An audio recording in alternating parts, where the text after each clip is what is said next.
The bell at Cedar Hollow Baptist Church has rung by itself 11 times since 1994, always at 3:17 in the morning, and every single time, someone in town died within the next 3 days.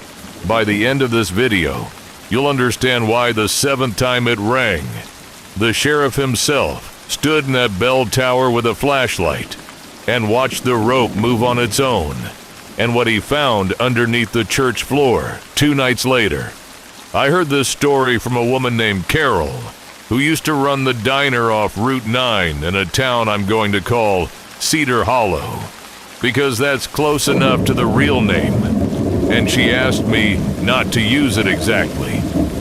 Cedar Hollow sits in the kind of valley you only find if you're lost, about 40 minutes past the last gas station on the state highway, in a county where the population sign has said 412 for as long as anyone can remember, even though people keep leaving and nobody new comes in. Carol was born there in 1961. Her father ran the feed store. She spent her whole life in that town, and she told me this story slowly, the way people do when they've turned something over in their heads for 30 years and still haven't figured out what to make of it. Cedar Hollow Baptist Church was built in 1908, a small, white wood frame building with a single bell tower, the kind you've probably seen in 100 small towns across the Midwest and the South. The bell itself came from a foundry in Ohio, and for most of its life, it did exactly what a church bell is supposed to do. It rang on Sunday mornings. It rang for weddings. It rang slow and even for funerals. Nobody thought twice about it, because a bell ringing in a small town is just part of the sound of the place, like the trains or the crickets. That changed in the spring of 1994. It was a Tuesday, according to Carol, because she remembered opening the diner that morning, and everyone was talking about it before she'd even poured her first pot of coffee. Sometime around 3:17 a.m., the church bell had started ringing.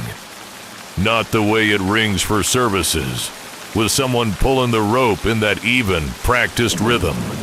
This was different. Witnesses described it as frantic, uneven, like something was yanking the rope in short, violent pulls, and then letting it hang still for a few seconds before yanking again. Reverend Wallace Pruitt, who'd led that church for almost 20 years, lived in the parsonage right next door.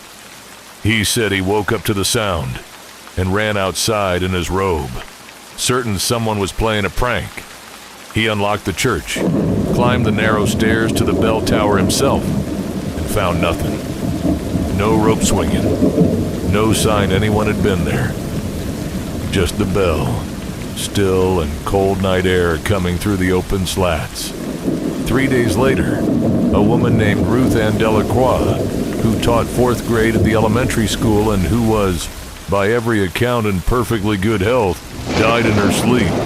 No history of heart trouble, no warning signs.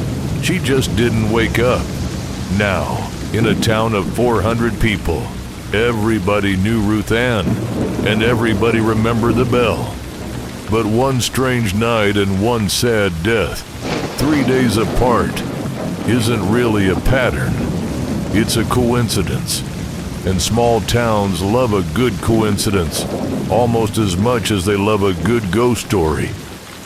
Carol told me nobody really talked about it as anything more than an eerie thing that happened. And for a while, that was that. The second time the bell rang, it was almost 2 years later, January of 1996. And this time, there were more witnesses, because half the town was already awake. There'd been an ice storm that night, the kind that knocks out power for days in that part of the country, and people were sitting up with flashlights and kerosene lamps when they heard it. 3:17 again. Same broken, uneven pulling. A man named Denny Osgood, who ran the hardware store, told Carol years later that he'd stood on his porch in the freezing dark and watched the bell tower. And even from 200 yards away, in the ice and the dark, he swore he saw the rope moving through the open slats, jerking side to side with no one visibly pulling it. Sheriff Holt had the old church floor inspected not long after that, specifically the area beneath where the original meeting house would have stood, based on the old foundation lines he'd matched up from the county survey. And underneath the floorboards, in a section that hadn't been touched since the church was built directly on top of the old foundation in 1908, they found a small collection of personal items that had survived the fire. A hair comb, a child's shoe, badly burned but still recognizable, and a small handbell, the kind you might use to call children in from playing, blackened with soot, but otherwise intact. Carol said the county historian who examined it believed that Belle had likely belonged to the mother who died in that fire, that she may have used it exactly the way it sounds, to call her children, and that somehow, whether you believe in that kind of thing or not, it had ended up buried beneath a church that was later built with an entirely different, much larger bell in its tower. A bell that would go on, decades later, to start ringing itself at 3:17 in the morning. Sheriff Holt had that handbell removed and given to the County Historical Society. And here's the detail Carol always emphasized when she told this story, the one that still doesn't sit right with me. Since that handbell was removed from beneath the church floor in the year 2000, the church bell in the tower has not rung on its own again. Not once. Not in 25 years. Carol doesn't know what to make of that. Neither do I. Honestly, maybe it was never really about the bell in the tower at all. Maybe that whole story from 1908 onward was just distance. Just a long echo carrying forward from something that happened in 1887 to a family whose names most people in Cedar Hollow can't even tell you anymore, because there's no gravestone with their names on it. There's no marker. There's a comb, a shoe, and a small bell sitting in a display case at a county historical society most people drive past without ever stopping. What stays with me about this story isn't really the bell ringing or the deaths that followed it, even though that's the part that keeps people up at night. It's the fact that whatever happened in that fire in 1887 didn't just end when the fire went out. It kept trying to be heard for over 100 years in the only language it had left, which was sound, ringing out at 3:17 in the morning, over and over, until someone finally listened closely enough to ask why, instead of just being afraid of it. I think about that a lot. How much of what frightens us is really just something, or someone, that was never properly grieved, still trying to get someone's attention, long after everyone who could have helped them is gone. If you've ever lived in a small town, or heard a story passed down like this one, about something that happened decades before you were born, but still seems to reach into the present, I want you to tell me about it. Have you ever heard a sound in the night that had no explanation, and later found out other people heard the exact same thing?